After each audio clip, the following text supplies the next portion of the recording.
Investir. Oferecimento. Coin Valores, a rota certa dos seus investimentos. O corte na taxa Selic surpreende investidores. Acompanhe metodologias de governança corporativa. E no último bloco, conheça uma empresa catarinense com 19 anos que superou várias dificuldades. É agora no Saber Investir.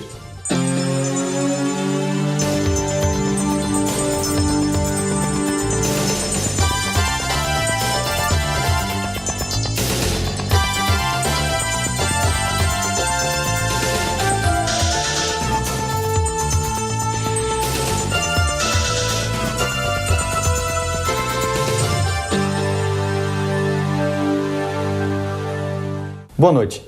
E o programa Saber Investir recebe hoje Marcelo Gasparino, membro do Instituto Brasileiro de Governança Corporativa, e também André Rezende, profissional do mercado financeiro e diretor de relações com investidores da Celesc. Boa noite, senhores. Boa noite, Jean. O assunto da semana aí que a gente tem visto, que chamou muita atenção dos investidores, foi essa situação aí do corte, o novo corte na taxa Selic, né? Então, a gente viu que muitos empresários podem se beneficiar diretamente desse novo corte, através de linhas de crédito nos bancos, né, um pouco mais acessíveis, né, seja para antecipação de recebíveis, capital de giro, novos investimentos. Né? Marcelo, você como um profissional do mercado, de que forma você enxerga? Quais os benefícios que você enxerga nessa situação? Eu particularmente vejo como um esforço do governo brasileiro, né, um trabalho de casa, na verdade, para fomentar a economia nacional, um trabalho focado na base para fazer com que a economia continue crescendo e o PIB continue respondendo e a economia continue em aquecimento. Né? A crise global está instaurada, principalmente focada no mercado europeu, né? E eu acho que a preocupação principal agora é não deixar a contaminação vir para o Brasil. Né? A gente tem uma base consumidora muito importante, a gente precisa fazer com que ela continue consumindo, o empresário continue investindo e esse medo lá de fora não entre agora no Brasil, né? E não faça com que as taxas comecem a cair. As taxas de crescimento comecem a cair. Nesse ponto, a gente tem visto que o governo tem sido bastante proativo, né? Talvez em outras épocas o governo esperaria que algo de ruim acontecesse para então tomar alguma medida. E nas últimas crises a gente viu que o governo tem antecipado possíveis situações, né, que sejam desfavoráveis. Então, acaba nos protegendo de certa forma, né? Agiu proativo na questão da baixa do IPI, no auge da crise de 2008, né? Com a isenção, carros populares saíram de 7% de IPI para zero, né? Aquilo fez com que aquele setor da economia, em particular, continuasse aquecido e toda aquela microeconomia envolvida ali de geração de emprego direto e indireto respondeu bem positivamente e a gente teve uma ação proativa do governo bem positiva nesse ponto específico. Inclusive, a nossa recuperação pós-crise foi bastante interessante na época de 2008. Né? Resta saber se a gente vai ter uma recuperação tão interessante ou tão forte quanto no ano de 2009. Né?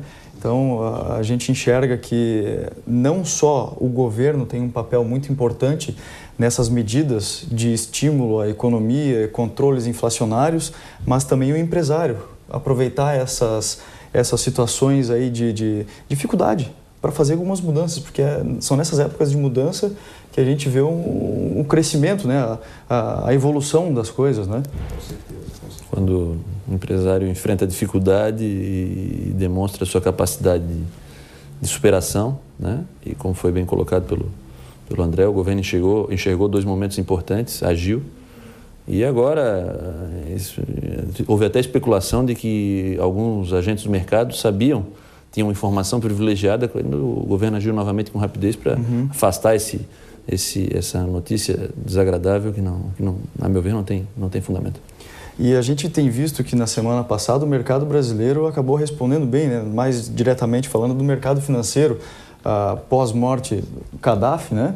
Então, na sexta-feira, os mercados aí com ganhos expressivos, talvez uma boa expectativa também com o desfecho dessa crise europeia, que todas as atenções estão voltadas a ela, né? Então, a gente tem acompanhado o fluxo de investidores, né? Quem são os players, quem são as pessoas, os participantes que estão investindo no mercado acionário brasileiro. Então, a gente acompanhou que o fluxo do lado positivo dos investimentos estão por parte das empresas públicas e privadas, principalmente. Um peso muito grande. através dos programas de recompra de ações, porque quer queira ou não, essa crise acabou ajustando muito o preço de ativos. Acabou até penalizando de uma forma exagerada, né? É verdade. Alguns analistas consideram que a Bolsa Brasileira já estava barata e agora está muito mais barato ainda, né, em alguns ativos especificamente. Concordo contigo nesse ponto. Mas assim, acho que o momento do mercado é um momento de volatilidade. Essa volatilidade deve se arrastar até o final do ano, né? Com essas sequências de acontecimentos lá na Europa. Tem uma divergência com essa crise agora, com esse momento da crise agora, que é a mesma crise de 2008, certo, com o auge da crise em novembro de 2008, né? Lá houve uma precipitação, houve um acontecimento histórico, houve quebra de banco, quebra de seguradoras, né? Isso fez com que aquele momento ali fosse especial. Agora não, agora são acontecimentos mais pontuais, mas não menos importantes, né? Eu acho que o mercado vai se comportar assim até dezembro, com volatilidade, mas é uma observação importante. A gente considera também que tem alguns ativos baratos na Bolsa e um pode ser a movimento de hora. demonstração de confiança da própria empresa em recomprar seus próprios papéis, né? Mostrando para o mercado que existe segurança e que está barato, né? Que está barato. A própria empresa acredita, né, no seu business, no seu negócio, e vê que o ativo barato acaba assim, sendo oportuno, né? Importante destacar, assim, a gente pode ganhar dinheiro na Bolsa em duas frentes, né? Com a valorização do papel ou participando do lucro da companhia através da distribuição de dividendos. Se as empresas continuarem investindo e continuarem dando resultado, tem papel barato na Bolsa que vai pagar dividendo na virada do ano, no ano que vem. É uma observação interessante. Talvez uma carteira defensiva com vistas a dividendo, a recebimento de participação de lucro, possa ser uma... Muito interessante essa colocação, né, André? E já do lado negativo, na situação das pessoas que estão saindo dos investimentos de renda variável, a gente tem a pessoa física, uma certa aversão a risco, né? O pessoal acaba ficando um pouco mais receoso, prefere resguardar o seu patrimônio, né? Que é natural, né? Exatamente. Os fundos de investimento, que são os institucionais, né? E principalmente o investidor estrangeiro, que tem um peso enorme na nossa bolsa, né? É verdade. Então, uma análise que a gente tem feito também é que a nossa bolsa vista em dólar lá fora, com essa apreciação do dólar, também se torna mais interessante para o investidor voltar. E no próximo bloco vamos acompanhar técnicas de gestão e conhecer um pouco mais sobre governança corporativa.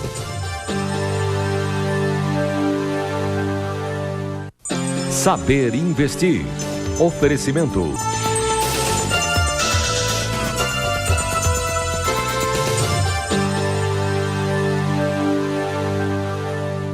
Voltamos com o programa Saber Investir e o assunto agora é governança corporativa.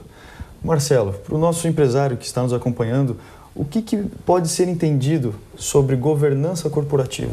Bom, governança corporativa é um termo que está em voga hoje, mas basicamente significa o sistema que as organizações, as empresas, elas são dirigidas, elas são monitoradas e são incentivadas. É a relação entre a propriedade, o capital, né? Os dirigentes, os órgãos de gestão, no caso o André aqui, o dirigente da Celesc, a existência de órgãos de planejamento, como um conselho de administração e um órgão de fiscalização, como eventualmente um conselho fiscal. Essa é a relação entre a propriedade e a gestão, né? É um aprimoramento das ferramentas praticadas pelas empresas, seja de pequeno porte, médio ou grande porte, no desenvolvimento, no desempenho da sua atividade fim. Que tipo de benefício o empresário que pratica a governança corporativa pode conseguir na sua empresa? Olha, dependendo do grau, né, do porte dessa empresa, dos mais variados, até mesmo a própria captação da poupança pública através do mercado de capitais. Mas principalmente, né, a governança corporativa ela é importante e eu vejo importância no Brasil por causa do perfil de empresas. Nós temos aí mais de 50% das empresas brasileiras na primeira ou segunda geração. Ou seja, empresas que já enfrentaram um momento de uma certa dificuldade, que é quando o fundador, o mentor daquele negócio, ele passa a gestão para o seu sucessor, na grande maioria das vezes aqui ainda um familiar ou mesmo um executivo profissional. Mas isso quer dizer que 50% das empresas ainda não passaram por esse momento, por essa etapa. né? E ela é muito difícil. Ela é muito difícil porque nós estamos falando aí de empresas que têm 10, 20 ou 30 anos, né? E que envolve, o brasileiro não tem as restrições dos chineses, então envolve, às vezes, famílias com 3, 4, 5, 6 filhos, né? E que você tem que entrar num acordo para que isso não prejudique o negócio entre todas essas partes relacionadas. Então, é uma ferramenta para permitir que a empresa atinja mais e mais anos, né? E que a gente diz, a busca da perenidade do negócio. É como a governança corporativa, pode-se dizer que ela é uma ferramenta que pode trazer uma certa blindagem, talvez, para a estrutura patrimonial do empresário ou da família? Eu acredito que sim. Surgiu a palavra veio em voga surgindo na década de 80 nos Estados Unidos, né? E lá surgiu direcionada à proteção do patrimônio e a preocupação com a lisura nas informações econômico-financeiras que eram publicadas pelas empresas. Eu acho que tem caráter sim de blindar a empresa, tá? É um sistema, como bem colocado pelo Marcelo, um sistema que visa você alavancar resultado, mas alavancar resultado com transparência, profissionalização dos teus diretores, do corpo de administração da companhia, né? Eficiência. E eu acho que sim, funciona no final das contas como uma grande blindagem e um selo também garantidor para quem tem relacionamento com essa empresa, de que ali tem estrutura perene de transparência e de lisura nas informações que são publicadas. Eu acho que isso é importante para qualquer nível de empresa, né? Seja de capital aberto ou capital fechado. Bem, diante de todas essas informações, a gente vê que os benefícios são inúmeros, né? E o empresário que deseja praticar a governança corporativa em sua empresa é um processo muito complicado, é um processo difícil. O que de repente ele teria que fazer para conseguir implementar essa situação na empresa dele? Eu acredito que é um dos objetivos do que a gente vem conversar aqui no programa.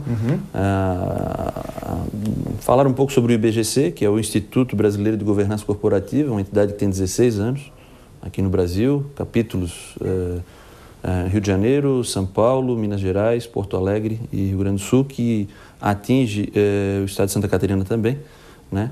E que cultua a adoção das melhores práticas em todo o tipo de empresa, empresas tanto de maior porte, como uma empresa de capital aberto, quanto as empresas de médio porte, empresas familiares, né?